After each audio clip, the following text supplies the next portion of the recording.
Olá, vamos refletir sobre essa data maravilhosa que é o Natal? O Natal é o nascimento de nosso Senhor Jesus Cristo. É a encarnação da palavra de Deus, a encarnação do Verbo.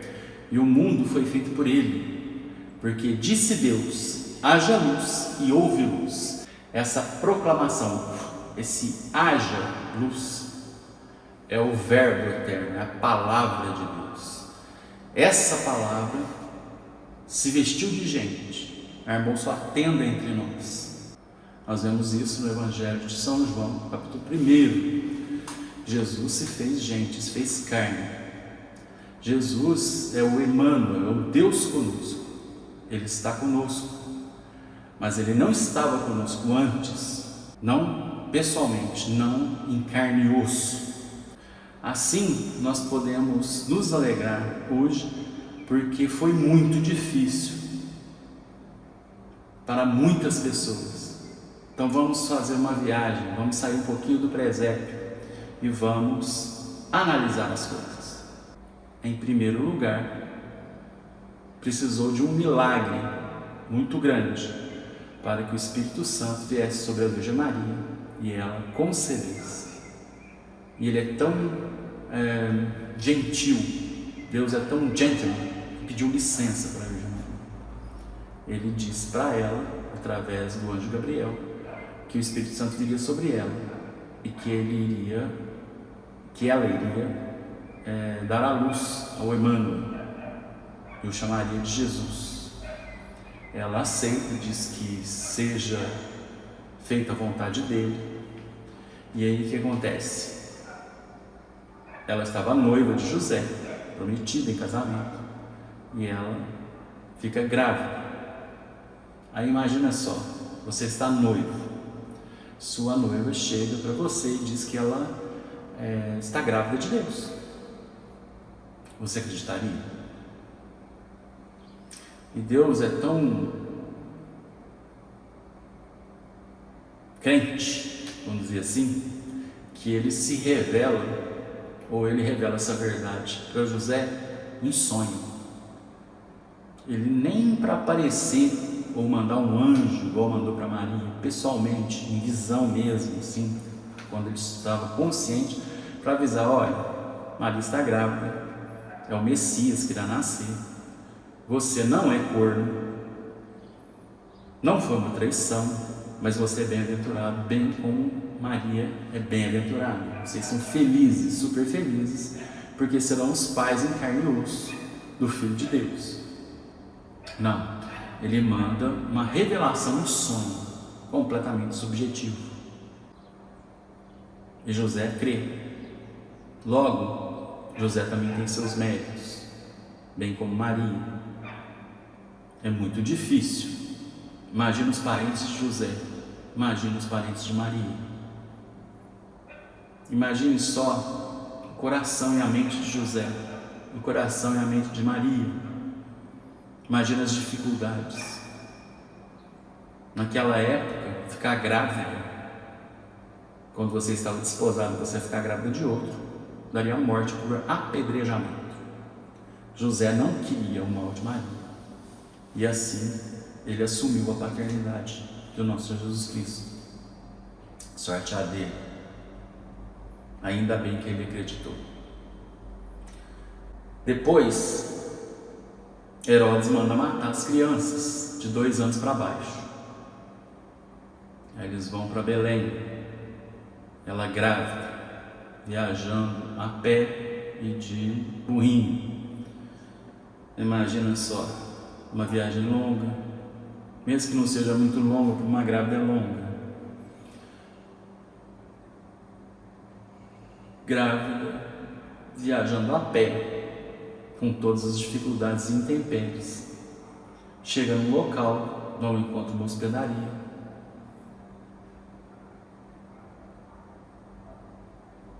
Acaba dando à luz num estábulo. Jesus é colocado no prato do gado. Qual mulher em sã consciência gostaria de dar à luz a um filho num lugar desses? Qual pai? qual marido gostaria disso? Vocês já pensaram nas dificuldades, na agonia, na humilhação, o que estava passando na mente e no coração deles? Não foi nada fácil. Herodes ainda manda matar todas as crianças, então teve, aparentemente, para quem não tem fé, se estiver olhando de fora, houve um adultério com um corno manso, com assassinatos em massa de crianças de 2 anos para baixo. Teve fuga e teve um parto num lugar insalubre. Isso é o mínimo, assim, para ser muito poético. Estou falando de uma forma não ofensiva, de uma forma que todos nós podemos entender sem que eu seja ofensivo. Não foi fácil, em nenhum momento. E a promessa era que uma espada atravessaria a alma de Maria. Ou seja, além dela viver tudo isso e muito mais que eu não narrei aqui, ainda uma espada atravessaria a alma dela. Aí o menino cresce, o menino é o Messias, ele tem 3 anos de ministério terrestre, e depois ele é assassinado, crucificado, traído, torturado, e a mãe vendo tudo. Esse é o preço desse Natal que nós estamos usufruindo aqui com alegria. Por que com alegria? Porque é o menino Deus que se vestiu de gente, armou sua tenda entre nós, cheio de graça e de verdade. Porque se ele não tivesse feito isso, ninguém se salvaria. Nós somos salvos porque Jesus, o Logos, o Verbo, a Palavra de Deus, se encarnou e nos resgatou, nos redimiu. Se não tivéssemos o Natal, ninguém se salvaria. Estaríamos todos perdidos. Deus desce do céu e nos salva. Isso é o Natal. Esse é o espírito do Natal. E o espírito do Natal é saber que Maria, com muitas dores, e apesar delas, aceitou a missão de mãe do nosso Salvador, o Senhor Jesus Cristo, e José também. Uma espada atravessou a sua alma, como diz o texto. Mesmo assim, ela nos proporcionou a encarnação do Verbo, ou ela aceitou a encarnação do Verbo. Não é qualquer pessoa que aceita isso, uma missão dessa. Ela é muito especial, sem dúvida. Deus a escolheu porque sabia quem estava escolhendo. Fora isso, nós sabemos que Jesus encarnou para nos salvar. O objetivo da encarnação era pagar a nossa conta. Quando ele brada na cruz, está consumado. Em grego, tetelestai, significa está pago. Todas as nossas dívidas, todos os nossos pecados, todas as nossas ofensas estão pagas pelo Filho de Deus. Era o único que poderia pagar em nosso lugar. Jamais nós conseguiríamos pagar tudo que nós devemos, pois o salário do pecado é a morte. E o dom gratuito de Deus é a vida eterna por meio de nosso Senhor Jesus Cristo. Amém. Nessa imagem que vocês estão vendo aí, é uma casa tradicional dessa época aí de Jesus. O que acontece? Vocês estão vendo, ou vocês estão tendo uma visão do quintal da casa. Então tem o quintal, tem essa escada à direita que vai para dentro da casa. Normalmente a casa tinha um cômodo só, mas algumas tinham 2 cômodos. O segundo cômodo era chamado de hospedaria, ou seja, era um quarto de hóspede. O que acontece? Essa palavra hospedaria, que foi traduzida por hospedaria nesse versículo de Lucas capítulo 2, é cataluma. Cataluma é um quarto de hóspede. traduzido como hospedaria, mas significa quarto de hóspede. Não é a mesma palavra grega que nós vemos na parábola do bom samaritano. Na parábola do bom samaritano, a palavra grega é pandóquion. Essa palavra pandóquion, ela significa um local de recepção pública de estranhos, uma casa de recepção pública de estranhos. Então, pandóquion é traduzido como hospedaria na parábola do bom samaritano, e a palavra cataluma é traduzida como hospedaria nesse texto que se refere ao nascimento de Jesus. Tá? José, Maria e Jesus não terem encontrado um local na hospedaria. Então, são duas situações diferentes, dois locais diferentes, duas coisas totalmente diferentes. Por quê? Porque você imagina, você nasceu numa cidade, você tem origem naquela cidade, então você tem parentes naquela cidade, então não é muito difícil você ir até aquela cidade e se hospedar na casa de um parente.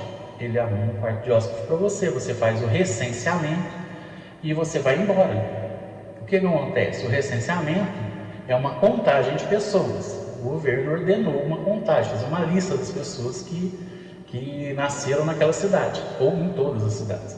Mas era uma coisa que não seria muito demorado e ele não precisaria de arrumar um hotel ou uma pensão, já que ele nasceu lá, ele tem conhecidos, ele tem parentes. Aí o que acontece? Nas casas, vamos voltar da imagem, nessas casas, embaixo ficava o estábulo, chama fatne em grego. Esse fatne, que seria o estábulo, que seria a manjedoura ficava dentro do estábulo, ele guardava ou abrigava os animais no inverno ou nas chuvas, e também servia para guardar ferramentas.